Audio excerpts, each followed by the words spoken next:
Hello students, आज हम लोग कोऑर्डिनेट ज्योमेट्री का थर्ड लेक्चर देखने वाले हैं। इस लेक्चर में हम लोग बेसिकली सेक्शन फार्मूला के बारे में पढ़ेंगे। और इससे पहले हम लोग 3 लेक्चर्स हम लोग इसमें अपलोड कर चुके हैं। वो 3 लेक्चर्स में क्या क्या चीज़ है उसमें, फर्स्ट लेक्चर में हम लोग तो इंट्रोडक्शन दिए, उसमें हम लोग डिस्टेंस फार्मूला के बारे में पढ़ें, ठीक है। And second and third lecture में हम लोग उसके बेसिस पे जो न्यूमेरिकल है, दैट मीन 7.1 एक्सरसाइज है, उस एक्सरसाइज को हम लोग सॉल्व किए। ओके, अगर आप लोग नहीं देखे हैं तो आप लोग उस एक्सरसाइज को पहले देख लो, डिस्टेंस फार्मूला को भी देख लो, ठीक है। और आगे बढ़ने से पहले इस वीडियो को लाइक एंड शेयर कर दे, और जो नए हैं वो जल्दी से सब्सक्राइब कर दें। ओके, चलो थोड़ा सा रिकैप हम लोग कर लेते हैं। जो डिस्टेंस फार्मूला था वो क्या था, जैसे डिस्टेंस फार्मूला आपको भी याद हो जाएगा वो क्या चीज़ हो जाएगा। जैसे अगर ये पॉइंट ए है, ये पॉइंट बी है, तो और इसका कोऑर्डिनेट है x1 और ये y1 है, और इसका कोऑर्डिनेट है x2 और ये है y2, तो हम लोग को बताओ ए बी क्या हो जाएगा। A B is equal to under root of, सोचो, y2 माइनस y1 का square plus x2 minus x1 का होल स्क्वायर। ओके, ये हो जाता है डिस्टेंस फार्मूला। अब सेक्शन फार्मूला का क्या कॉन्सेप्ट है कि जैसे कि मान लो कि ये एक लाइन है, जैसे कि हम लोग ए बी का तो हम लोग डिस्टेंस निकाल लिए। अब अगर कोई पी पॉइंट है बीच में, और वो पी पॉइंट क्या कर रहा है ना, वो दो इस लाइन को, ए बी लाइन को डिवाइड कर रहा है कुछ रेशियो में, फॉर एग्जांपल एम और एन रेशियो में डिवाइड कर रहा है, तो क्या हम लोग पी पॉइंट का कोऑर्डिनेट निकाल सकते हैं। तो ये सेक्शन फार्मूला कम्प्लीटली इसी पे बेस्ड है। जैसे अगर ये x1 है, ये y1 है, और ये अगर x2 है और ये y2 है, तो क्या हम लोग अब p का कोऑर्डिनेट निकाल सकते हैं। तो थोड़ी देर के लिए हम लोग, जैसे कि जितने भी हम लोग क्वेश्चन सॉल्व करेंगे ना, वहाँ पे हम लोग x और y को ही कंसिडर कर लेंगे। यहाँ पे p का कोऑर्डिनेट हम लोग कंसिडर कर लेंगे, उसके बाद सॉल्व करेंगे। तो देखो क्या करना होता है। फार्मूला याद रखने का बहुत अच्छा तरीका है कि जो लेफ्ट वाला है वो राइट वाले से मल्टीप्लाई होगा, राइट वाला लेफ्ट वाले से मल्टीप्लाई होगा। व्हाट आई मीन इज, जो m है वो इस साइड से मल्टीप्लाई करेंगे, और जो n है वो इस साइड से मल्टीप्लाई होगा। ओके, तो चलो यहाँ पर लिखते हैं कि x का वैल्यू होगा m x2 and then plus n x1 divided by दोनों रेशियो का sum. Okay, and then y is equal to क्या हो जाएगा, y is equal to same यही यही कॉन्सेप्ट चलेगा, m y two plus n y one divided by m plus n. Okay, ये चीज़ आपको याद रहेगा। कैसे हम लोग यहाँ पे किए, जो भी यहाँ पे डिवीज़न है जिस रेशियो में है, लेफ्ट वाले राइट वाले से मल्टीप्लाई करेगा और राइट वाला लेफ्ट वाले से मल्टीप्लाई करेगा, ठीक है। और ये पूरा एक्सरसाइज जो है 7.2 ये इसी पे बेस्ड है, ठीक है। अब देखो सेक्शन फार्मूला का ना कुछ कुछ कॉन्सेप्ट्स है, ठीक है, कुछ कुछ लॉजिक्स है, कुछ कॉन्सेप्ट्स हैं। जैसे अगर ये m और n अगर दोनों बराबर हो जाएगा तो क्या होगा, ठीक है। या फिर आप सेंट्रॉइड के बारे में पढ़े होगे, मीडियन के बारे में पढ़े होगे, तो वहाँ पर भी इसका बहुत अच्छा यूज़ है, ठीक है। आई थिंक एक्सरसाइज में वैसे भी क्वेश्चन से बोर्ड्स में भी आए हुए हैं वैसे क्वेश्चन, ठीक है। तो हम लोग क्या करते हैं ना, मिड पॉइंट वाला पहले इसको मिड पॉइंट थ्योरम भी कहते हैं, तो मिड पॉइंट हम लोग निकाल के पहले देखते हैं कैसे होगा, ठीक है। इसको इरेज कर लेते हैं। तो जैसे इस, ओके, मिड पॉइंट के लिए क्या करेंगे, यहाँ पे हम लोग m और n दोनों इक्वल कर देंगे, ठीक है। जैसे ये हो गया a एंड b, ओके, और बीच में हम लोग कर देते p, और ये m और n है तो हम लोग दोनों को इक्वल कर देते हैं, m is equal to n, तो हम लोग दोनों को 1 मान लेते हैं। इक्वल है तो कुछ भी मान सकते हैं, तो हम लोग 1 मान लेते हैं बेटर कैलकुलेशन करने के लिए। और ये हो गया x1 y1 और ये हो गया x2 y2। तो अब बताओ p का कोऑर्डिनेट क्या होगा।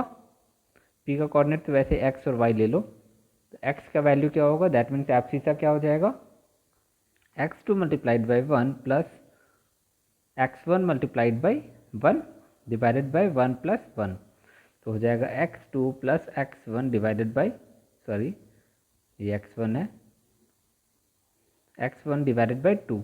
दैट मीन्स यहाँ पे आप देख सकते हो ना कि मीन वैल्यू हम लोग लिए हैं, मीन वैल्यू ऑफ एब्सिसा ठीक है, दोनों का मीन वैल्यू ले लिए। इसी तरह y का अगर निकालेंगे तो क्या लिखेंगे, y2 multiplied by 1 plus y1 multiplied by 1 divided by 1 plus 1, so y2 plus y1 divided by 2। यहाँ भी लिख सकते हैं mean value of ordinates, easy है ना याद रखना।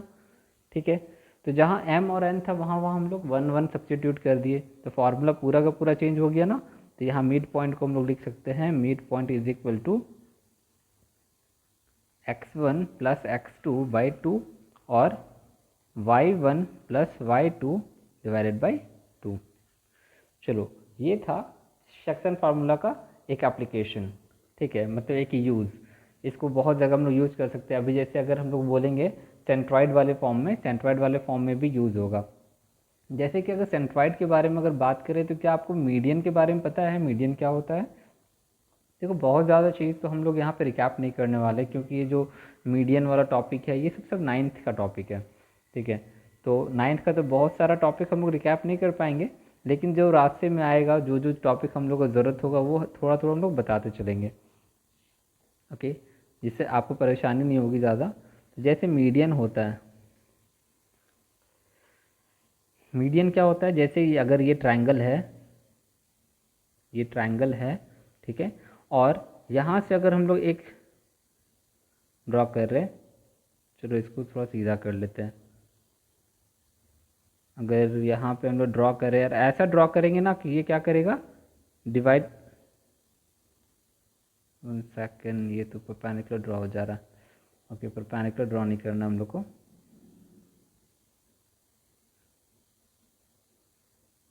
ओहो, ओके, चलो हम रैंडमली ड्रॉ कर लेते हैं।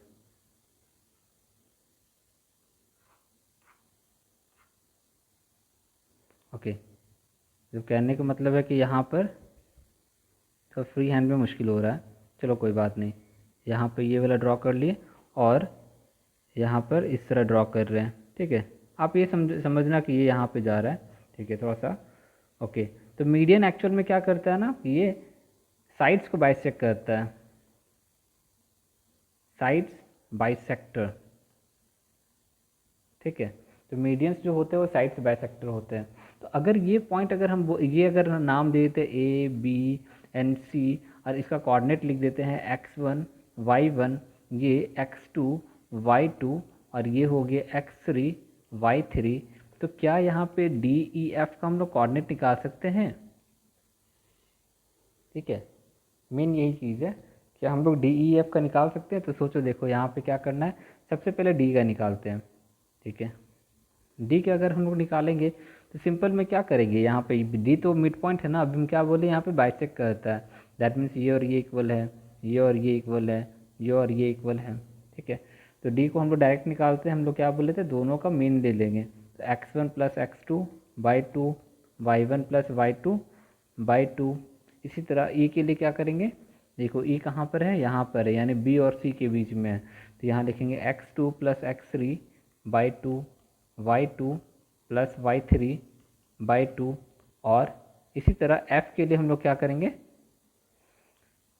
f है a और c के बीच में, तो x1 प्लस x3 बाई 2 और y1 प्लस y3 बाई 2। ठीक है, अब हम लोग देखो यहाँ पे ना बीच में जहाँ पे इंटरसेक्ट करता है, सेंट्रॉइड मतलब क्या हो गया, सेंट्रॉइड। आप लोग को याद है तो अच्छी बात है, नहीं याद है तो रिवाइज हो जाएगा, नहीं याद है तो पता चल जाएगा, याद है तो रिवाइज हो जाएगा। सेंट्रॉइड है मीडियन का मीडियन जहाँ पे इंटरसेक्ट करता है, मीडियन इंटरसेक्शन पॉइंट जहाँ पे इंटरसेक्ट करेगा वो हो गया सेंट्रॉइड। ठीक है, और एक कॉन्सेप्ट है यहाँ पर, कॉन्सेप्ट ये है कि जो साइड वाला पोर्शन होगा ना, जैसे ये जो ये कॉर्नर वाला पोर्शन होगा, एंगल वाला, उस साइड 2 हो जाएगा, इधर 1 हो जाएगा, इधर 2 हो जाएगा, इधर 1 हो जाएगा, इधर 2 होगा, इधर 1 होगा। ठीक है, तो चलो अब हम लोग क्या करेंगे, डी के लिए निकालते हैं, यहीं पे निकालते हैं। डी के लिए अगर हम लोग करेंगे तो यहाँ पे क्या हो जाएगा, ये 1 है, ये 2 है।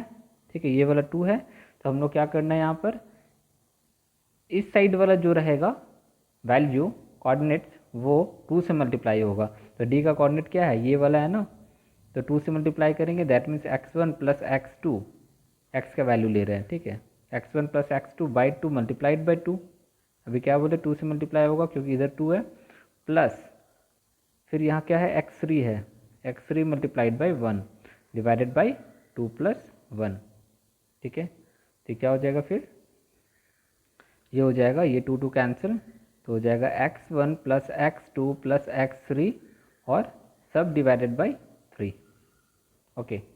ये हो गया x का वैल्यू। तो क्या इस तरह हम लोग y का वैल्यू निकाल सकते हैं, सोचो आप, हम लोग भी ट्राई करेंगे, आप भी सोचो कि कैसे निकालेंगे यहाँ y का वैल्यू। हम d का तो यहाँ पे रेज कर दे रहे हैं, लेकिन हम लोग को साथ साथ में y का वैल्यू भी यहाँ पे लिखना है, इसीलिए रेज कर रहे हैं।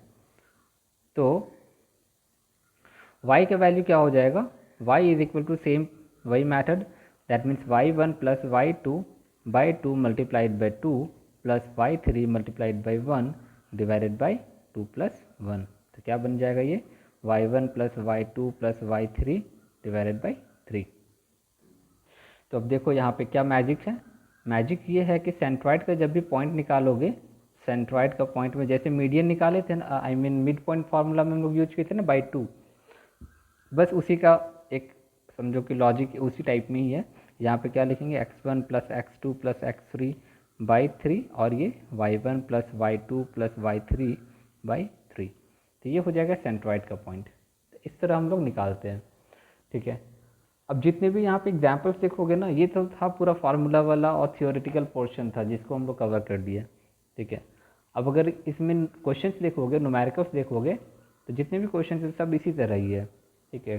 कहीं पे रेशियो दिया हुआ है, कहीं पे जैसे कुछ टाइप्स हम लोग ऐसे डिस्कस कर रहे हैं, जैसे कि यस, अगर मान लो कि दिया हुआ है ऐसे कोई लाइन दिया हुआ रहेगा, ठीक है, पॉइंट ए है, पॉइंट बी है, यहाँ पे पी पॉइंट दे दिया हुआ रहेगा, ठीक है। तो मान लो कि ये गिवन है, ये भी गिवन है, ये एम और एन दिया हुआ है, हमको इसको फाइंड करना है, ये क्या होगा, ठीक है। तो यहाँ पे क्या करोगे, इसको एक्स वाई कंसिडर कर लोगे, ये समथिंग मान लो कि यहाँ पे दिया हुआ है 1 2 दिया हुआ है, ये दिया हुआ है 5 6 दिया हुआ है, तो फार्मूला तो हमको इसके बारे में पता है ना। तो यहाँ पे क्या लिखोगे 1 is equal to m multiplied by this side वाला m multiplied by x plus n multiplied by 5 divided by m plus n, ठीक है।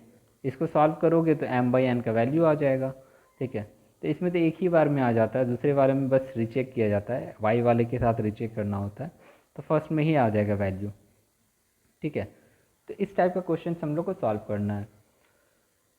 तो थ्योरेटिकल पार्ट में जो भी प्रॉब्लम हो, कोई भी डाउट हो, तो आप लोग फट से पूछें, ठीक है, शर्माना नहीं है। और हम लोग न्यूमेरिकल वाला पोर्शन जो है वो हम लोग नेक्स्ट वीडियो में करेंगे, क्योंकि एक वीडियो में अगर सब कुछ अगर मर्ज कर दे तो थोड़ा सा लगता है कि ज़्यादा हो गया, ओवर हो गया वो, इसलिए हम लोग न्यूमेरिकल वाला पोर्शन हम लोग नेक्स्ट लेक्चर में करेंगे, कोशिश करेंगे हम लोग जल्दी वो कल ही अपलोड कर देंगे, ओके। तो तब तक के लिए ऑल द बेस्ट, और वीडियो को ज़्यादा से ज़्यादा शेयर करें, और जो अभी तक सब्सक्राइब नहीं किया हो जल्दी से सब्सक्राइब कर ले, ठीक है। Okay then, bye, all the best.